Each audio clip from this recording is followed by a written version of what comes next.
Hello, everyone. Today we'll continue talking about Kant's conception of the good life, and in particular, his account of beneficence, or we can think of benevolence, the virtue of helping others. And for Kant, the virtue of helping others, or beneficence or benevolence, is deeply intertwined with gratitude, which is the appropriate response to someone's beneficence or benevolence towards us. All of this in the Kantian context are expressions of virtues, and those virtues are expressions of acting with full freedom. So anyway, let's look at the details for Kant's account of beneficence and gratitude as an expression of one's mastery over oneself. So beneficence. Kant thinks, and a lot of thinkers agree with this, that helping others is part of the good life. Of course, it's good for them, it's good for the people that are being helped. It's also good for the helper. It makes the helper a better version of themselves. It grows in virtue. So all of this is, as Socrates will have it. Kant is part of this tradition. Part is going to agree. But Kant is going to talk in much more detail about what it is for someone to act with true benevolence or beneficence. And crucially, again, for Kant, it's not merely developing of virtue, it's not merely developing of being the better version of yourself. That's central, that matters, that's part of the good life. But all of that makes sense in the context of being truly free or being master of your actions. So for Kant, to be free, it means acting, not merely doing what is right or not merely doing what is rational more generally, but also doing it because it's right or because it's rational. It's using your capacity to reason, to think, to identify what the reasonable courses of action may be, what the moral courses of action may be, and then to act on the basis of your judgments. Reason is the faculty within humans that is the only part of humans that is truly free. The other factors are biological preconditionings, predeterminations and social preconditionings, the environment, culture, and so on. All of those are beyond the control of the agent. They shape the agency of the agent, but it's truly in the exercise of reason that true freedom comes about. So beneficence is a development of the character of the person. It's a better version of themselves, but it's also a space for use of one's autonomy and one's freedom. And it has to be with the right intentions. So there are many ways of doing the right thing, helping others in this particular case, but doing it for the wrong reasons or with the wrong intentions. And for Kant, because the whole point is to be masters of yourself, to act under the basis of the reasons that you give to yourself for acting, that you have the wrong intention is very important. So here's a different ways in which one can have the wrong intention or the wrong reasons in acting. So here's a picture of someone who's a nurse. She helps others heal, get better. That's obviously good, right? It's good for others to heal and be better. How about for her? To what extent is she being a better version of herself? To what extent is she master of her own actions? To what extent is she truly embodying the virtue of beneficence or benevolence? Well, here are a multiplicity of different reasons why she may do what she does. Here's one. She may be helping others heal, get better, to feel like a hero, right? She feels the satisfaction with herself. He feels the satisfaction with her benevolence. She sees herself as the one who's helping, and that makes her feel good. There's nothing wrong as such with the feeling, but Kant would point out that is not true beneficence. True beneficence requires a slightly different intention. This is a little too self-absorbed. And we'll get to what the right intention is shortly. But for now, if the only reason she's doing what she's doing, helping others, is to feel good about herself, uh, her actions are too intertwined with her feelings, which again, for Kant, she did not choose for herself, right? Biology gave her those feelings. So there's a real sense in which she's not as fully agent, master of herself, because she's just allowing the feelings to set over actions, or at least she's choosing to act on the basis of the feelings. So the feelings are kind of diminishing, limiting her ability to act. And in this particular case, Kant also thinks that means she's not as fully benevolent as she could be.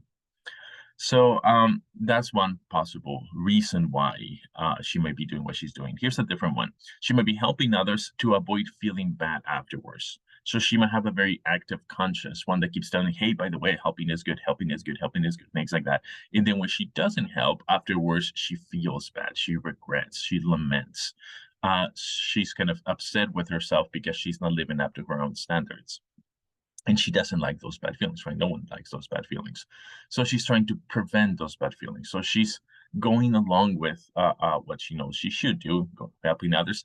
But the motivation is to avoid future subsequent bad feelings. And that's her motivation. Again, for Kant, bad things are not good for you. Avoiding them is fine, but still, the expression of beneficence is not as good as it should be. There are better reasons or intentions than merely avoiding subsequent feeling bad. Here's some other reasons. She might be helping others so that those others might help her in the future, right? She might think, hey, there's this wealthy person that comes in with an illness. If I help the wealthy person get better, the person might be so grateful that later on they might give me a car or something, right? They might give me this reward. So she's helping people for the sake of future subsequent rewards. I mean, that's one possibility, right? People can help others for that reason, for subsequent future rewards. If that's what's going on, Kant again would say, well, that's still not ideal. That's not the true, real motivation for beneficence. The reasons are a little off. Here's some other reasons that she could be doing what she's doing. She might be helping patients so that she can advance in her career, right? She wants to move up. Most careers have like a hierarchy built within them. So she wants to do a good job so that she moves up this hierarchy. She becomes, the head nurse or whatever is up in the hierarchy. But those are her motivations. She's just doing her job. She's not really, her motivations are career development. That's the focus. That's the main thing she's doing. That's what she cares about. That's why she's helping others. Kant would say, well, I mean, there's nothing wrong with career development of such, but it does detract, it undermines full expressions of beneficence, full expressions of benevolence.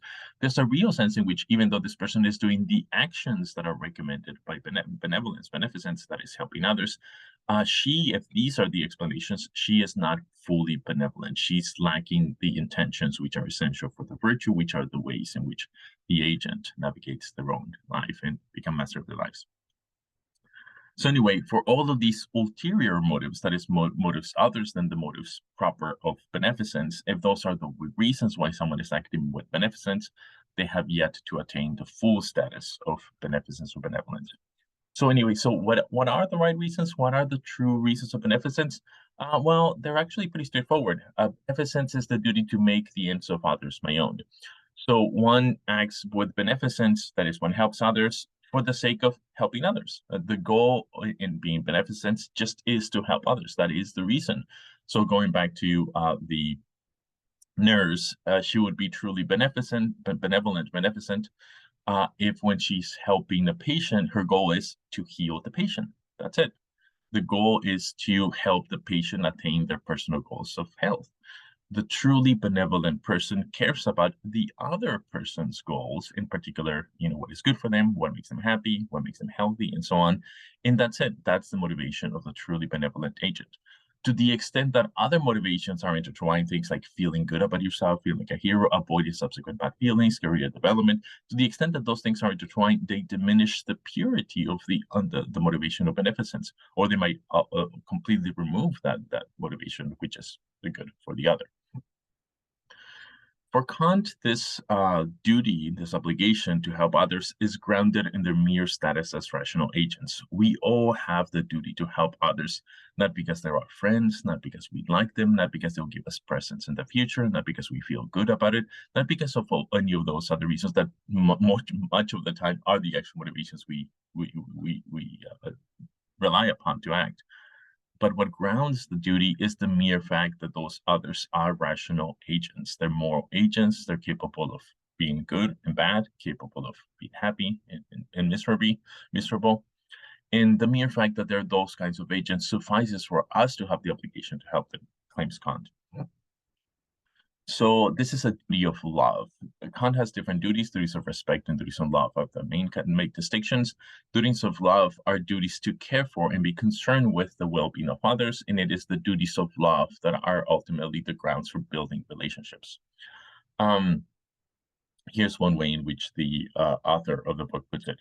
The duty of beneficence is a duty to help others achieve their ends in accordance with their ideas of happiness, not my ideas that would make them happy. And the book uses an example of helping a friend paint a house. The friend says, hey, I need some help painting my house. I just got this house. It's pretty cool. And I want to paint it myself. and then you show up to help them paint, and then the paint color they've chosen for the walls you think is horrible, it's despicable, right? You don't like it at all, but they do. They love it. They will love to wake up to that, color in the walls.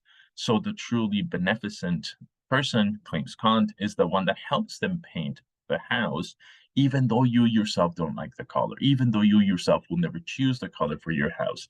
The mere fact that your friend does like the color, the mere fact that the friend will be happier with that color in their house suffices for you to care about painting that house that color because of your friend's happiness. That's it. There's no reference to yourself.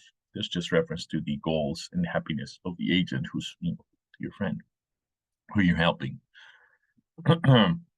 So here, and this is Storr speaking, here's a way for us to understand how the duty of beneficence is also in some sense a duty of respect. For Kant, it is the duty of love. It's the one that is geared towards others, it's building relationships, it's caring for the well-being, it's promoting the well-being. That's the duty of love.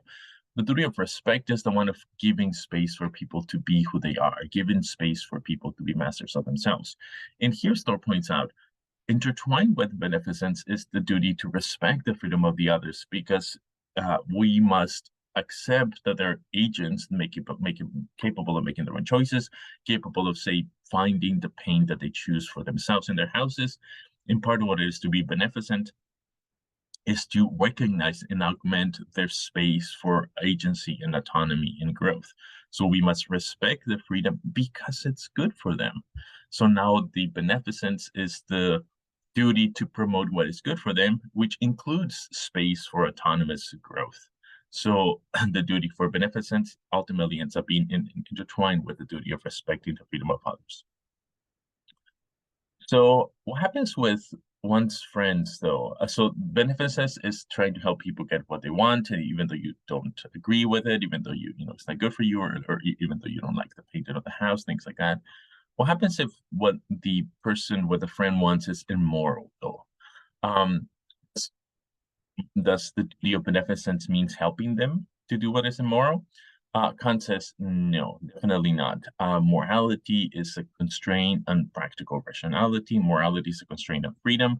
You should help each other's friends. You should help your friends pursue what makes them happy within the bounds of morality. So if the person, instead of painting a house, they wanted to, put together a lot of illegal drugs so they can sell to the local kids, and they ask for your help, you are under no obligation whatsoever to help them. In fact, you might be under the obligation to report them to the police. Beneficence, the duty to promote the good of the other, is bound by the moral law. So if it's plagiarizing a paper, then you shouldn't help the friend. You have no duty to help them. In fact, you might have the duty to point out that something's wrong, and even worse, call the police or something like that. Good friends prevent other friends from doing what is bad. Why? Because it is bad for the friend to do something that is wrong. Plagiarizing a paper is not good for the friend or for the educational system as a whole. So good friends don't allow, in fact, don't help, don't even allow. They may even prevent other friends from doing bad things. That's the Kantian view. So that's the gratitude element. Kant thinks that kind of roughly intertwined with gratitude is, with benevolence is gratitude. So Kant calls gratitude a kind of sacred duty, and ingratitude, the opposite of gratitude, a kind of satanic vice. And that might seem pretty strong, but the reason why it's strong for Kant is because gratitude is intertwined with benevolence. It's clear that benevolence matters. Helping others is one of the basic conditions for building a good society. Being grateful, though, seems like a relatively small piece of the puzzle. For Kant, they're intertwined, and it is the importance of of benevolence that makes gratitude be very important as well. So gratitude is just this attitude of thankfulness towards the benevolence of someone who has helped us. That's what gratitude is. And ingratitude is the opposite. Sometimes when it fails to express gratitude towards other people that helped us, simply because one is a little lazy, one gets busy with other stuff, when one simply forgets. So there are some explanations or reasons why some people fail to be grateful, and they're pretty benign, right? Just getting a little lazy, getting a little forgetful. It's not morally praiseworthy, but it's not as bad as it could be otherwise. However, Kant thinks that sometimes ingratitude is grounded in some much more serious, much deeper moral failure, and that is the feeling of inferiority. Many times, people feel uncomfortable being helped by others, not because they sometimes people are helped by others. They're objects of the benevolence of other people, and they fail to express gratitude, not because they forgot, not because they were kind of lazy, but for something much worse, because they felt inferior in the act of being helped. Um, and this points to what Kant calls, or Storr calls, the dark side of beneficence.